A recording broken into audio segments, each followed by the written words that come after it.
Mbak Ayu Putu Eka Novita, kemudian Mas Fikru Mafar,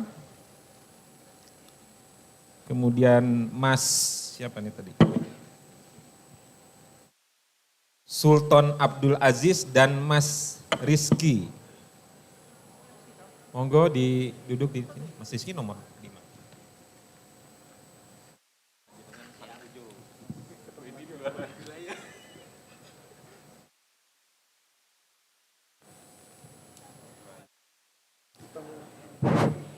Kepada Bapak Ibu dimohon memasuki ruangan karena untuk presentasi yang kedua akan segera dimulai.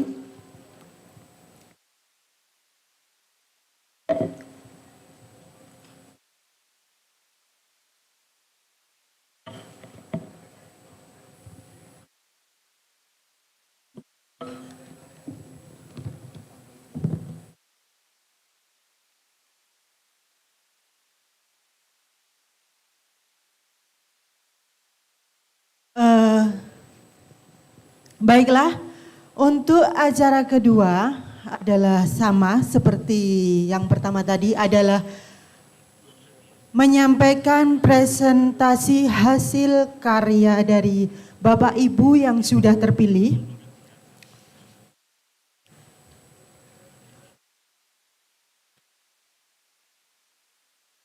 Dari beberapa, ada 5 peserta yang sudah siap mempresentasikan hasil karyanya.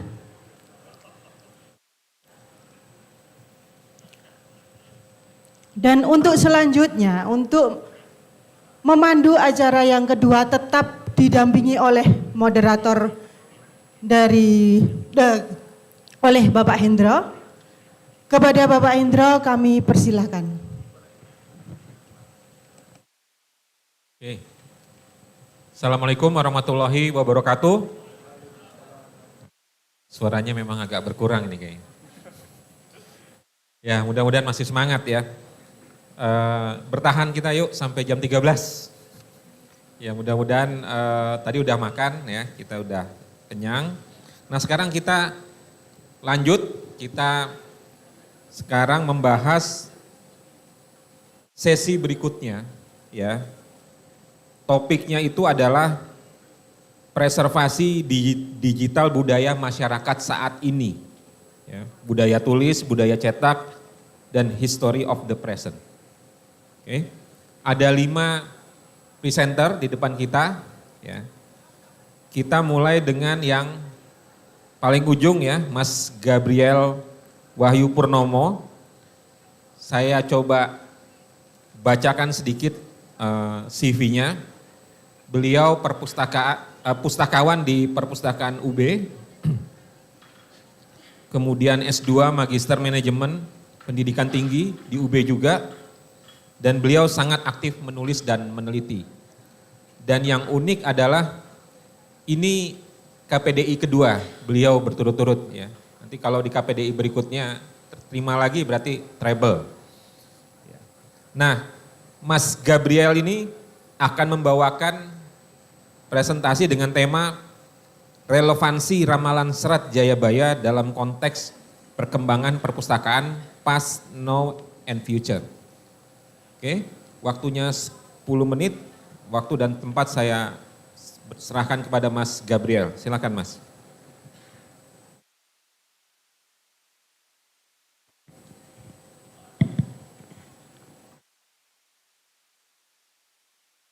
Terima kasih atas kesempatannya.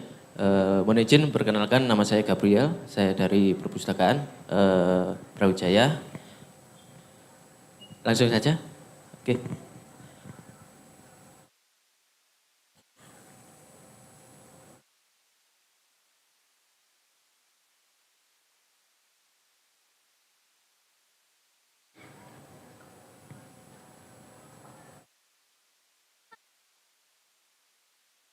Untuk kali ini saya ingin memaparkan mengenai relevansi ramalan Jayabaya, Serat Jayabaya dalam konteks perkembangan perpustakaan masa lalu, sekarang, dan yang akan datang. Oke, lanjut. Latar belakang dari materi atau paper ini adalah perkembangan perpustakaan dan peran penting dari perpustakaan sebagai suatu institusi yang melakukan sebuah penjagaan, melakukan sebuah pelestarian, entah itu budaya ataupun ilmu pengetahuan, yang juga terdiri dari beberapa dokumen-dokumen tentang kebudayaan. Kemudian perubahan-perubahan zaman dan teknologi yang ada saat ini kemudian sedikit memaksa perpustakaan itu beradaptasi dengan lingkungan yang ada pada saat ini. Kemudian pentingnya budaya nasional tentunya untuk dilakukan pelestarian agar tidak kehilangan jati diri dari hasil-hasil yang sudah diciptakan oleh para pendahulu kita. Kemudian Serat Jayabaya ini adalah salah satu contoh dari hasil kebudayaan mengenai ramalan-ramalan yang mungkin kita alami saat ini, namun secara tidak langsung kita tidak menyadarinya. Kemudian ramalan ini bisa dibilang sebuah ramalan yang unik karena banyak yang kita alami, namun kita tidak sadar secara langsung. Penelitian ini menggali lebih dalam mengenai hubungan dari Serat Jayabaya ini dalam konteks yang terjadi di dalam perkembangan perpustakaan saat ini. Dengan memahami potensi-potensi dari ramalan-ramalan ini, mungkin ramalan ini tidak bisa dijadikan atau diteliti dalam segi empiris, namun secara tidak langsung kita bisa lebih mengetahui dari sisi yang lain. Oke, lanjutnya. Klik satu lagi.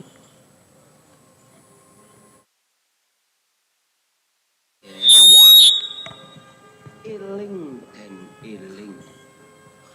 Besok yen wis ana kreta tanpa jaran, tanah Jawa. Ini adalah salah satu atau bagian-bagian dari ramalan Serat Jayabaya, yaitu bahwa besok yen ana kreta mlaku tanpa jaran. Tanah Jawa kalungan wesi, prau mlaku ing dhuwur awang-awang, kali ilang gedunge, pasar ilang kumandange, iku tandane yen tekane jaman Jayabaya wis cedhak.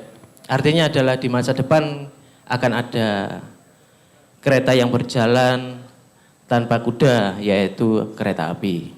Kemudian tanah Jawa dikalungi oleh besi. Dalam artian adalah rel kereta api yang memutari sekitaran Pulau Jawa di utara, selatan, sampai memutar. Kemudian banyak juga hal-hal lain yang mungkin kita pahami, bisa kita refleksikan untuk saat ini banyak yang terjadi. Kemudian ramalan Jayabaya ini juga sering disebut sebagai Jongko Jayabaya. Ini adalah salah satu prediksi yang berasal dari tanah Jawa pada zaman Raja Jayabaya dari Kerajaan Kediri.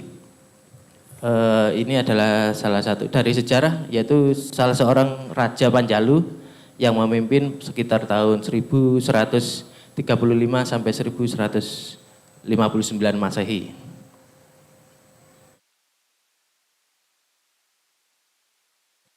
Ini adalah perkembangan perpustakaan di masa lalu identik dari sebuah tempat yang sunyi, kadang ramai sedikit sudah di gitu. Atau kadang untuk komunikasi saja harus pelan-pelan. Kemudian untuk pola-pola fokus dari perkembangan saat itu adalah hanya sebagai tempat koleksi buku-buku cetak ataupun koleksi-koleksi monografi atau sekedar semacam hasil-hasil kebudayaan dan lain sebagainya. Namun selain itu juga ada keterbatasan tersendiri dari pengelolanya atau tidak semua koleksi yang tersedia seperti itu. Namun kita beranjak pada tantangan kemajuan teknologi dan tren saat ini. Perpustakaan saat ini berfokus lebih pada pengelolaannya. Perpustakaan saat ini dikelola lebih dinamis, tidak statis lagi, lebih dinamis. Apa yang ada di dalam atau apa yang berkembang di sekitar kita itu lebih dirangkul oleh perpustakaan. Lebih banyak di kolaborasi. Kemudian perubahan yang signifikan juga terhadap koleksi-koleksi yang ada di perpustakaan. Dulu lebih cenderung ke fisik, namun sekarang sudah berbentuk digital. Bahkan ada di beberapa mungkin yang sudah tidak ada bukunya, tapi sudah dalam bentuk digital atau buku PDF, seperti itu. Kemudian terdapat penekanan yang kuat pada inovasi teknologi yang ada sekarang karena mengikuti tren yang ada.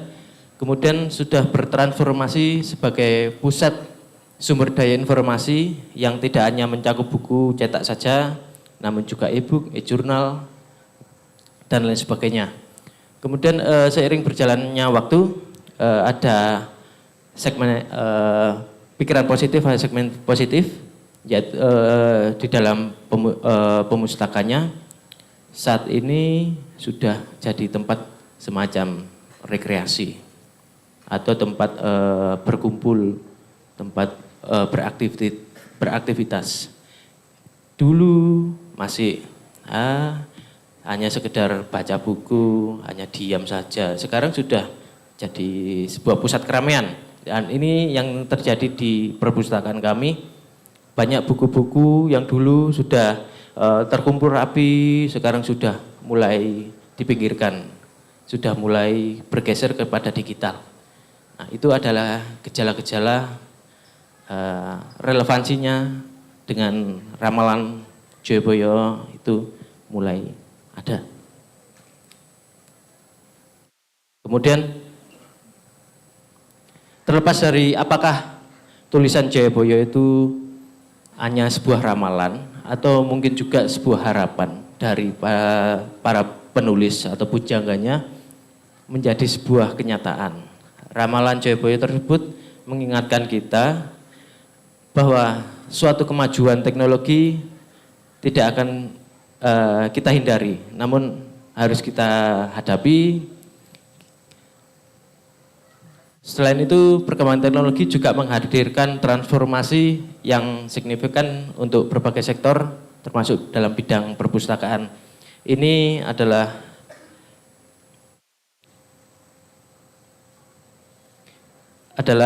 salah satu perubahan-perubahan yang dulu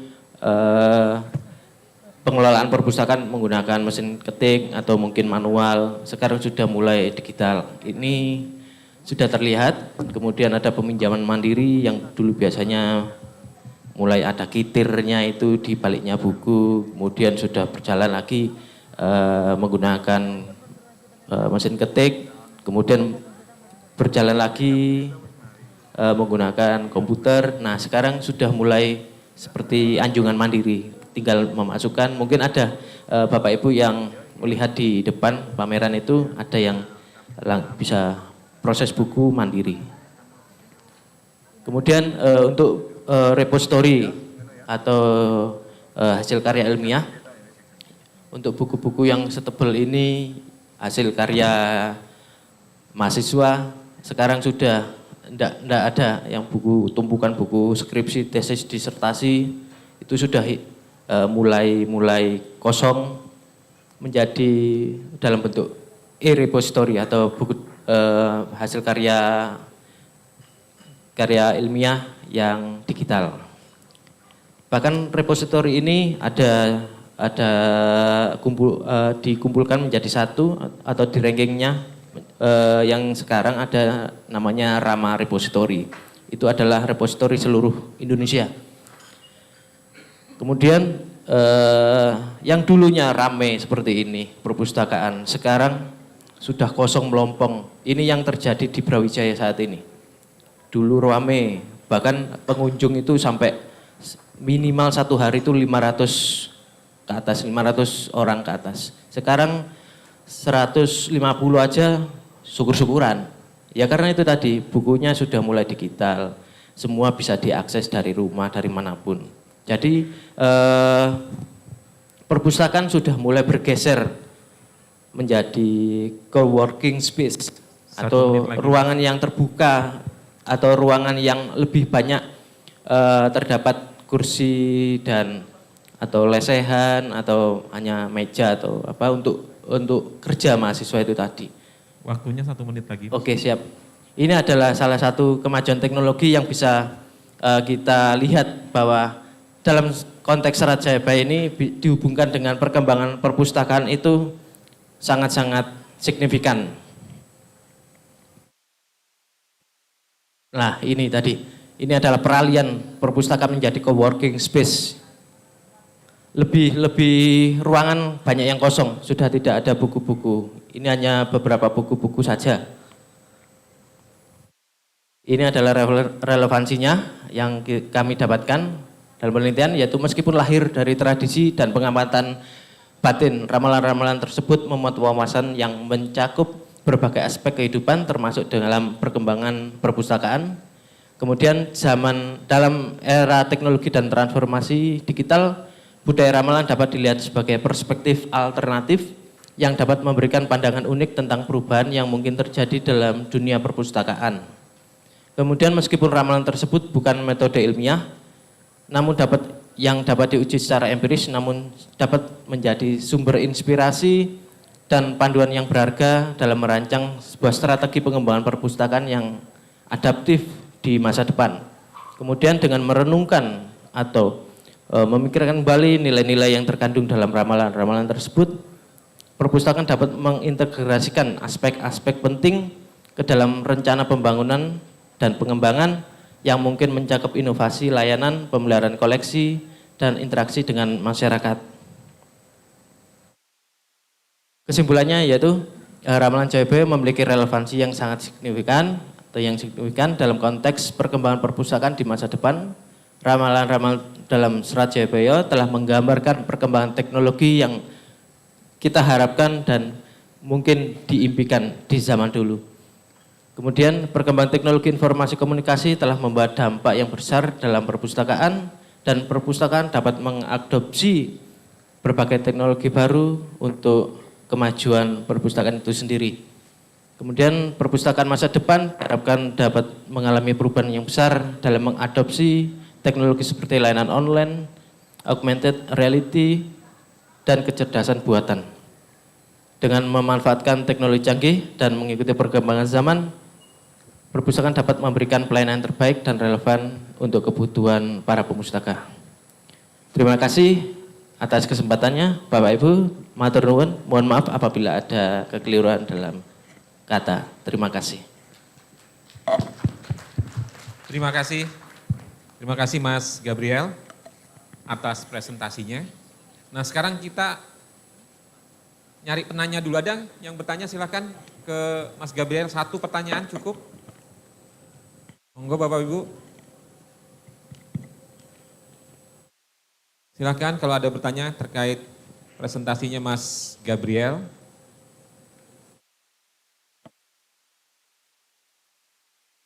Ya, monggo Pak.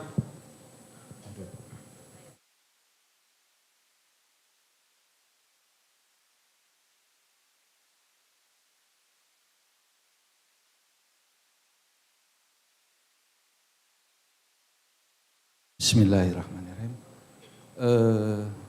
Izinkan kami dari Bandung, Pak, dari ISBI Bandung, Institut Seni Budaya Indonesia Bandung. Nama saya Asep, asli Bandung. Menyimak apa yang dipresentasikan tadi sesi 1 dan sekarang sesi 2 ternyata ada perubahan. Kalau sesi 1 itu notabene karya penelitian. Kalau di Bandung, yang namanya di ISBI Bandung, karena kami itu adalah institusi pendidikan seni budaya, penelitian seperti permainan tradisional, reog ponorogo, itu adalah ranah dosen, Pak. Kami pustakawan tidak diberi kesempatan untuk meneliti seni dan budaya. Jadi kami punya kesempatan hanya meneliti di bidang kepustakawanan. Contohnya seperti sekarang yang disampaikan oleh Mas Gabriel. Jadi bagaimana caranya sebuah budaya itu bisa mempengaruhi keberadaan perpustakaan.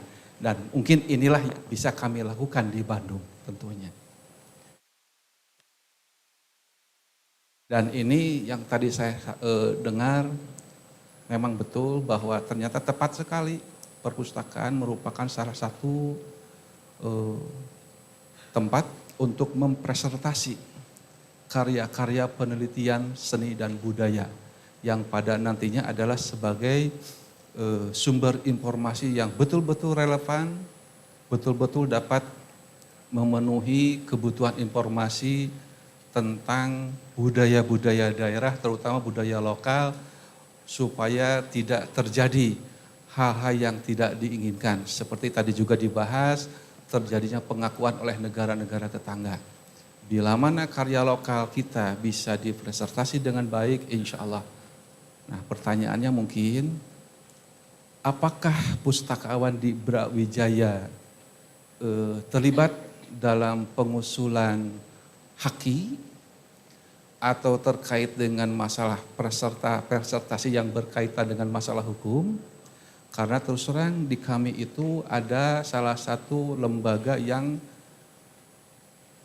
memiliki kewenangan untuk pengelolaan hak-hak intelektual, yaitu dalam hal ini adalah lembaga LP2M, lembaga penelitian dan pengabdian kepada masyarakat. Karena kami perguruan tinggi. Sementara perpustakaan itu adalah untuk mengelola, seperti tadi juga disampaikan, ada repositori, betul. Itu salah satu preservasi. Adapun bentuknya mau digital, konvensional, itu bukan masalah. Yang penting posisi perpustakaan adalah mempreservasi, itu intinya. Pertanyaan yang tadi, apakah keterlibatan perpustakaan itu sampai sejauh mana? Karena terus terang di kami itu tidak memiliki, bukan artinya kami tidak diperbolehkan, tapi kami juga membaca diri lah seperti itu. Karena tupoksi kami di Bandung itu adalah hanya merepositori, mempresentasi. Sementara kaitan dengan masalah hukum itu adalah ada di ranah LP2M. Mungkin itu Pak. Hatur nuhun. Assalamualaikum warahmatullahi wabarakatuh. Waalaikumsalam warahmatullahi wabarakatuh. Ya. Terima kasih Pak Asep ya. Ya. Pak Asep dari Bandung. Ya. Kalau dari Medan Ucok Pak. Canda Pak. Oke, terima kasih pertanyaannya. Sekarang kita lanjut ke presenter kedua. Ya. Presenter kedua ini namanya Mbak Ayu Putu Eka Novita. Beliau ini backgroundnya bukan pustakawan ya, beliau pernah menjadi guru atau tendik Indonesia untuk anak TKI di perbatasan Sabah, Malaysia. Kemudian beliau punya pengalaman bekerja di NGO dan Bappenas sebagai konsultan pendidikan selama kurang lebih 10 tahun. Nah, ini menarik untuk kita dengarkan. Silakan Mbak Ayu yang akan mempresentasikan etnoparenting dalam preservasi digital nilai budaya pada pengasuhan alternatif. Telaah kasus pada SOS Children's Village Indonesia. Waktu dan tempat kami persilakan. Terima kasih Pak. Selamat siang Bapak dan Ibu sekalian. Kali ini saya ingin presentasikan yang berjudul Ethnoparenting dalam Preservasi Digital Nilai Budaya pada Pengasuhan Alternatif di SOS Children's Village Indonesia. Saya sebetulnya di sini double minority, bukan pustakawan, tidak punya SPPD. Oke, mari kita lanjut. Apa itu ethnoparenting? Ethnoparenting adalah pengasuhan yang diintervensi oleh budaya yang dilakukan untuk pendidikan anak. Ini ulasan aja materinya, gitu ya. Terus apa perannya preservasi digital budaya yang dilakukan berkenaan dengan pengasuhan? Mungkin ini akan jadi informasi baru buat Bapak dan Ibu. Kalau bosen protes aja nggak apa-apa. Jadi terus apa itu pengasuhan alternatif? Pengasuhan alternatif adalah pengasuhan yang diberikan kepada anak-anak rentan. Siapa anak-anak rentan? Anak terlantar, anak yatim piatu, anak yang berhadapan dengan hukum, yang dengan sebab apapun hak-haknya tidak terpenuhi.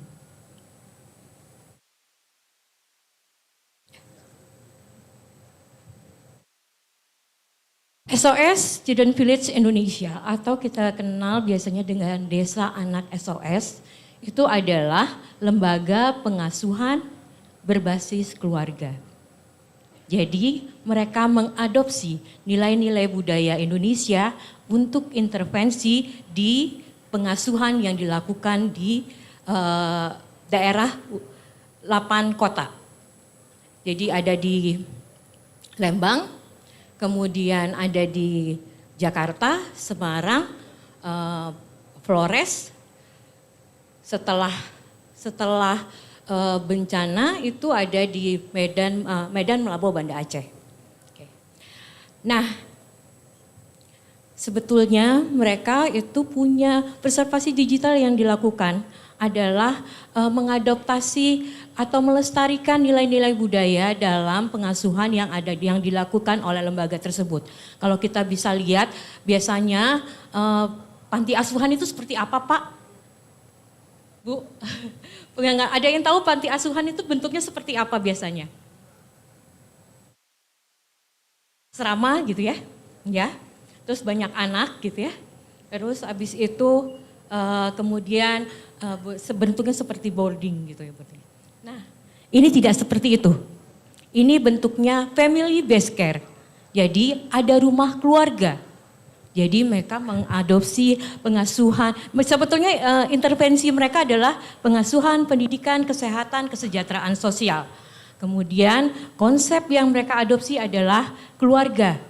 Jadi kalau di nilai-nilai budaya kita tuh kayak kalau di Bali ada banjar gitu. Itu. Kemudian konsep ibu asuh. Jadi di mana mereka percaya sekali bahwa madrasah pertama dan utama adalah ibu. Nah, setelah itu anak-anak ini adalah anak-anak dengan luka batin. Apapun alasannya, mereka punya luka batin yang harus disembuhkan. Apa yang hilang dari mereka? Keluarga. Inilah yang kemudian dikembalikan kepada mereka dalam bentuk yang baru. Sehingga harapannya adalah mereka punya mimpi-mimpi baru. Kemudian konsep ini diperkaya dengan kakak adik. Jadi pastinya tidak seragam usianya. Jadi yang atas jadi kakak, yang di bawah jadi adik. Mereka berada dalam satu rumah, itu namanya rumah keluarga. Rumah keluarga itu dimanajeri oleh ibu asuh. Jadi ibu asuh adalah profesional yang kemudian dibayar untuk mengelola kepentingan anak, mendapatkan hak cuti, juga pensiun. Jadi pensiun di luar pensiunnya ASN ada, ini salah satunya gitu kan. Jadi mereka diurus untuk sampai dengan mereka meninggal. Sebetulnya itu komitmen kepada ibu asuh. Jadi mereka akan menganggap anak-anak ini sebagai anak-anaknya. menumbuhkan bonding itu di dalam rumah keluarga. Satu rumah itu 6 sampai 9 anak. Kemudian dalam satu desa, jadi konsep desa itu diadopsi juga. Jadi kemudian satu desa itu ada 13 sampai 15 rumah keluarga.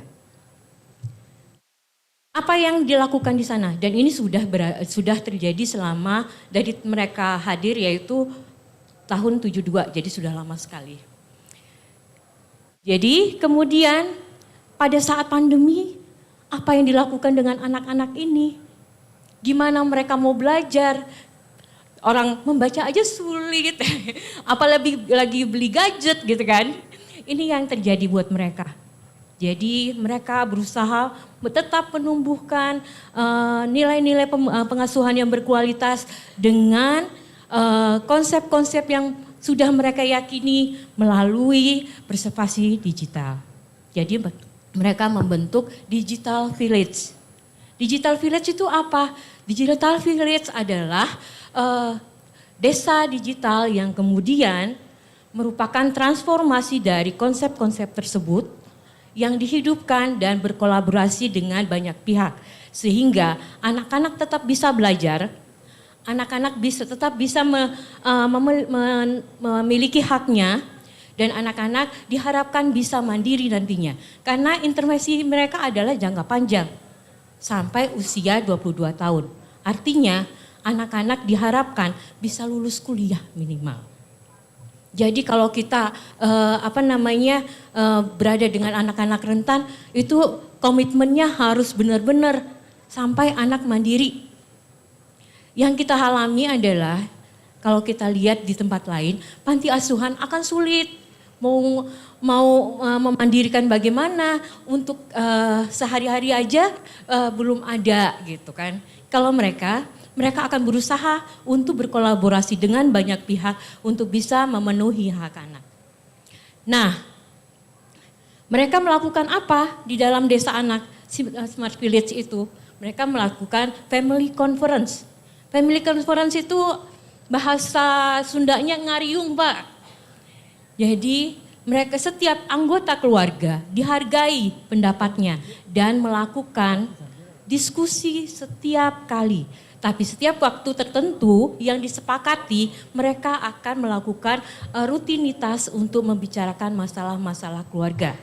Dari yang kecil sampai ibunya. Gitu. Itu yang terjadi di Desa Anak SOS. Hasilnya apa? Sekarang ini Desa Anak SOS sudah memandirikan anak-anaknya. Jadi sekarang yang mereka kolaborasi itu juga dengan alumni-alumni SOS seperti itu. Jadi kita bisa lihat bahwa ternyata teknologi itu meningkatkan kualitas pengasuhan. Jadi preservasi digital, nilai budaya yang diadopsi dalam pengasuhan, kalau kita dengan serius membantu dan sama-sama, Bapak dan Ibu pasti bilang kan, wah kami ini perpustakaan itu bertransformasi untuk menyediakan ilmu-ilmu untuk anak-anak. Please Pak, ajak kami dong, biar anak-anak juga bisa mendapatkan akses ilmu dari Bapak dan Ibu sekalian. Saya rasa presentasi saya cukup demikian. Kalau ada pertanyaan silakan. Atas kekurangannya saya mohon maaf. Terima kasih.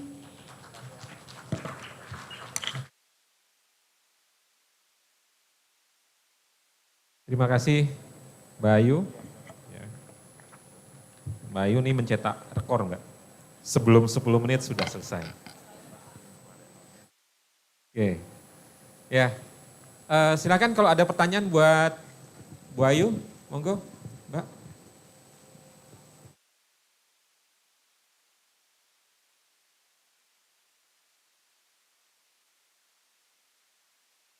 Baik, terima kasih. Perkenalkan, saya Nurasmi dari Universitas Riau.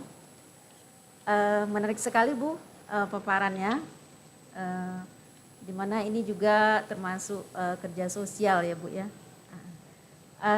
Tadi dari paparan Ibu di situ di village tersebut itu tadi ada digitalisasi preservasi budaya tadi ya Bu ya.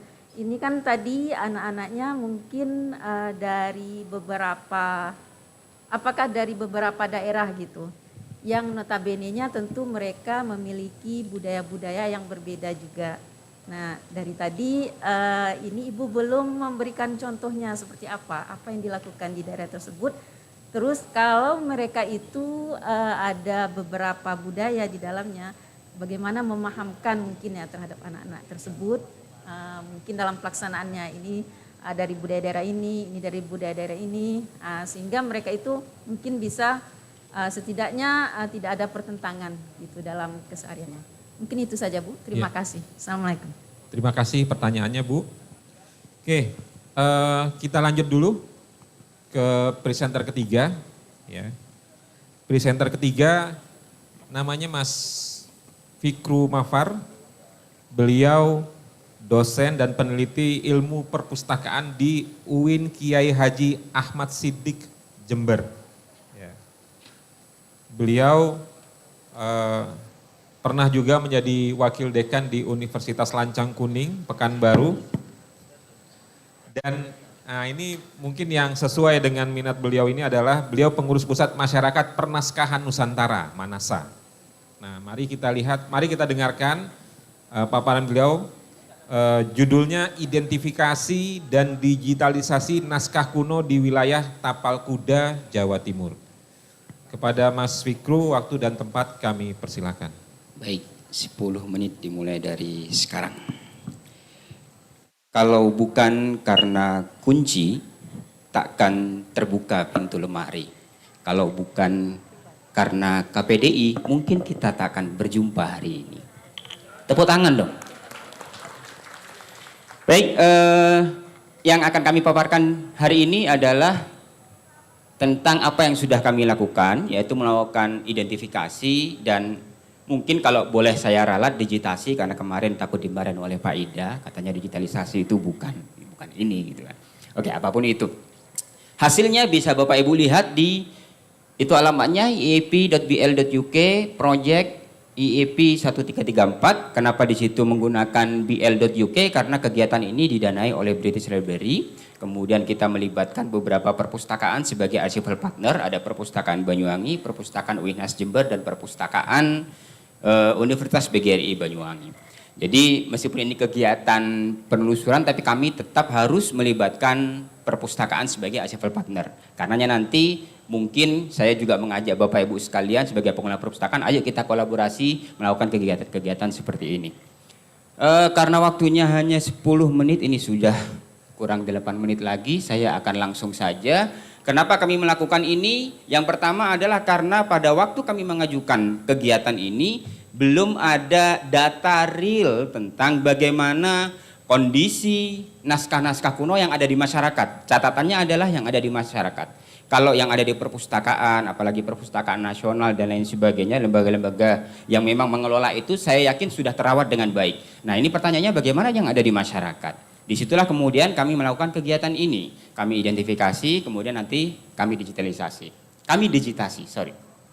Kegiatannya biasa, melakukan wawancara dan lain sebagainya, kemudian melakukan kunjungan kepada pemilik yang ada di masyarakat. Nanti ada videonya kalau mungkin waktunya masih cukup. Minta izin dan lain sebagainya. Ada di 5 wilayah, Banyuwangi, Jember, Bondowoso, Situbondo, dan juga di Lumajang. Hasilnya adalah ada 24 pemilik yang sempat kami temui. Saya yakin ada lebih dari itu. Dari 24 pemilik itu ada kurang lebih 97 manuskrip yang sudah berhasil kita telusur dan kita digitasi. Bahannya itu ada dari kertas daluang, Eropa, dan lain sebagainya. Sejarah kepemilikannya berasal dari turun-temurun, itu biasa. Kemudian dari titipan di sini uniknya gini. Ada salah satu pemilik aslinya punya naskah kuno. Dia kadang tidak tahu isinya apa, tidak tahu mau diapakan, kemudian kenal dengan orang lain, dengan teman sesama yang tertarik dengan naskah kuno, akhirnya koleksi tersebut dititipkan kepada orang yang lebih peduli terhadap naskah kuno itu. Kemudian kondisinya ada yang rusak ringan, sedang, dan juga ada yang parah sekali. Kegiatan digitalisasinya menghasilkan kurang lebih 9.442 file, berarti 9.442 lembar yang sudah kami foto, kemudian menghabiskan sekian gigabyte ya. Semua salinan digitalnya termasuk aslinya, naskah aslinya tidak kami bawa. Kami yakin, kami percaya bahwa ketika kami membawa naskah dari pemiliknya, berarti kita sudah menghilangkan budaya yang ada di masyarakat itu. Karenanya kami selalu mengedukasi kepada pemilik, naskah ini jangan sampai berpindah tangan dari keluarga itu. Kami selalu yakin seperti itu. Kenapa? Karena ada hal lain, tidak hanya teksnya, tapi ada kegiatan-kegiatan lain yang mengiringi keberadaan naskah di suatu wilayah itu. Karenanya jangan sampai ini berpindah. Ya, dengan berbagai macam hal ya, dengan berbagai macam ini. Hasilnya bisa dilihat di alamat yang tadi. Langsung ke sini ada banyak naskah kuno yang belum teridentifikasi. Ya. Kita menemukan 97. Mungkin dari jumlah lembarnya itu sudah banyak sekali, tapi ternyata masih ada info terakhir, ada yang satu lemari belum sempat kami buka. Ada yang satu ruangan dekat kuburan, itu ada banyak sekali naskah kuno belum sempat kami buka juga. Jadi masih banyak sekali peluang untuk kegiatan identifikasi ini. Kemudian bahannya, bahan kertas asli Indonesia, tradisional Indonesia, maaf, bukan asli ya. Tradisional Indonesia yang berupa pohon daluang sekarang sudah semakin langka. Mungkin di Bandung ada yang mulai membibitkannya, di Bantul ada, di kami baru mau mulai untuk membibitkan itu. Ada 3 tempat yang kami coba untuk membibitkan itu. Kemudian yang menarik di sini, ketika naskah dibaca oleh masyarakat, maka naskah akan semakin terawat ternyata. Tapi ketika naskah tersebut misalnya setelah saya digitalkan, saya pindah ke perpustakaan yang mungkin nanti bisa jadi jarang terbaca, mohon maaf, jarang terbaca, bisa jadi dia akan semakin cepat rusaknya. Tapi ketika di masyarakat dia sering dibaca, sering dirawat, akan semakin terawat. Oleh karena itu kami yakin jangan sampai naskah aslinya berpindah dari pemiliknya. Kemudian inti dari digitalisasi adalah menyediakan akses konten digital secara terus-menerus, sebagaimana yang disampaikan oleh moderator tadi di akhir sesi ke-1. Kemudian sebagai penutup, saya rasa kegiatan ini harus terus dilakukan, entah itu perpusnas, entah itu perpustakaan di Bandung, entah itu perpustakaan dimanapun, harus terus melakukan itu. Kemudian lembaga terkait perlu menyediakan program serupa. Jadi perlu adanya kolaborasi, jangan hanya perpustakaan jalan sendiri, jangan hanya peneliti berjalan sendiri, tapi ayo kita bareng-bareng. Ya. Kemudian juga perlu adanya regenerasi baca tulis naskah kuno. Banyak para pembaca naskah kuno ketika kami datang itu sudah sepuh-sepuh. Yang muda-muda itu tidak ada. Dikhawatirkan ketika mereka sudah meninggal, kami bertanya, ada nggak anak muda yang bisa membaca ini? Nggak ada. Padahal nanti ada contohnya, videonya. Mungkin itu yang bisa saya sampaikan sebelum saya tutup, minta tolong videonya. Tired of boring instruction without meaningful results? Edpuzzle can help. Pick a video. Ya, bentar ya moderator.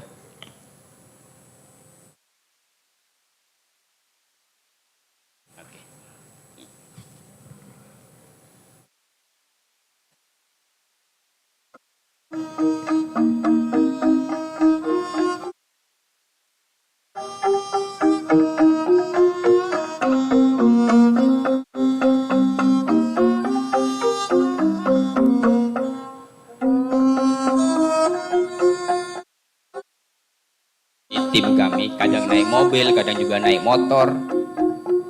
Kadang karena jalannya nggak bisa, motornya harus diparkir, kita jalan kaki lumayan jauh.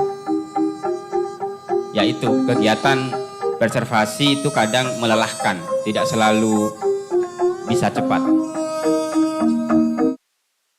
Ini di rumah salah satu pemilik namanya Pak Ino. Dia merupakan salah satu tokoh juga di desanya. Ini di Banyuwangi yang ini.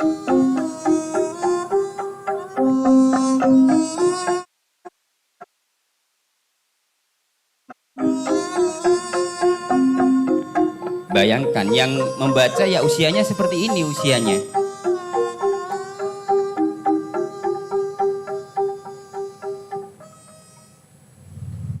Riwu sira munggu engunta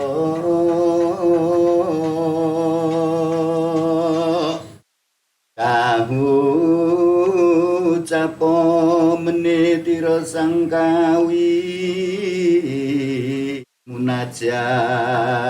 Aksaranya aksara pegon berbahasa Jawa. Ceritanya tentang Nabi Yusuf, itulah sebenarnya disebut dengan lontar Yusuf. Dengan pangeran lamun ono Gusti keluputan ingsun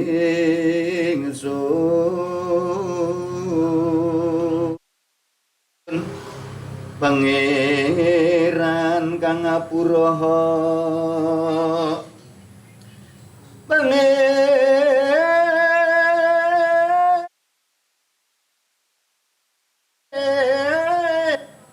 Ya, mungkin itu yang bisa saya sampaikan. Kami mengundang Bapak Ibu, ayo kita berkolaborasi melakukan hal-hal yang mengasihkan seperti ini.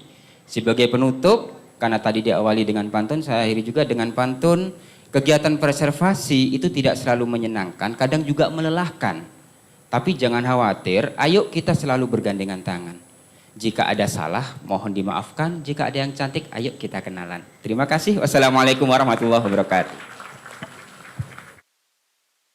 Terima kasih Pak Fikru atas presentasi dan pantunnya. Nggak percuma pernah lama tinggal di Riau ya. Jadi udah paham pantun-pantun. Oke, kita beri kesempatan kepada satu penanya untuk Pak Fikru. Fikru, monggo.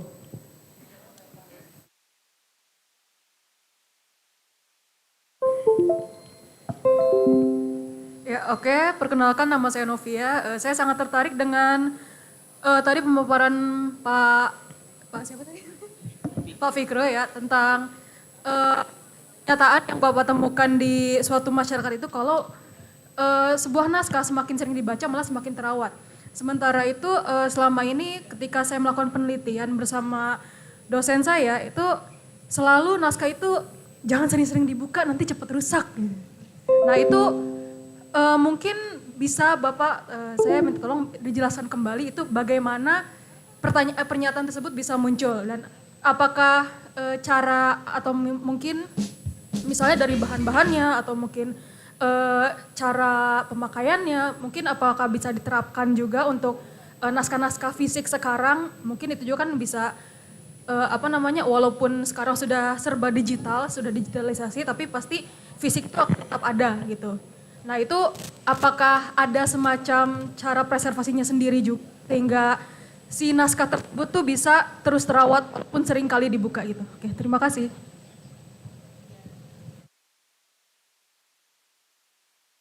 Oke, terima kasih pertanyaannya sudah disimpan nanti untuk dijawab ya sama Pak Fikru. Berikutnya kami berikan kesempatan untuk teman-teman dari vendor dari INA Publika Tama untuk 15 menit mempresentasikan atau menyajikan iklan-iklannya. Terima kasih. Terima kasih. Sebelum kita mulai, kita ada video pendek. Silakan ditonton. So if I could tell my mentees what the number one resource I would suggest they have in med school for studying, it would be AMBOSS. Because again, there's too much information out there and you need a centralized resource to kind of work through things, to both learn and to also actively engage, AKA questions. And AMBOSS is all of those things. I honestly only spent 2 months of my medical career without AMBOSS, which has been a blessing. So I found out about AMBOSS at the beginning of my first year, and I was like, oh, this is great. Medical school, the best way to describe it is resource overload. Before, oh my gosh, I had binders full of papers. I didn't get introduced until like probably the second semester of my med school, and I wish I would have done it earlier. What I like about AMBOSS is that you kind of have everything all rolled into one. Like you don't have to search, you don't need to have 20 tabs open. It's complete. It's complete. And maybe another word would be well-rounded, because other resources are just question banks. This has question banks and almost like a textbook that is easily searchable and readable. Every day I would look at the AMBOSS Knowledge app. I probably use that as much as I use it up to date. AMBOSS is pretty unique in that it's one of the resources that kind of spans all of the years of medicine. You know, you have your preclinical stuff, but it's also the same articles have a lot of information that you can use in the hospital. And the way that I'm using it now as an intern is definitely using the Knowledge app as my Google. Like if I'm seeing a patient and they have something that I haven't seen in a long time, I'll just pull it up and it'll tell me clinical presentation, the etiology, the epidemiology, treatments, complications, like everything all in one.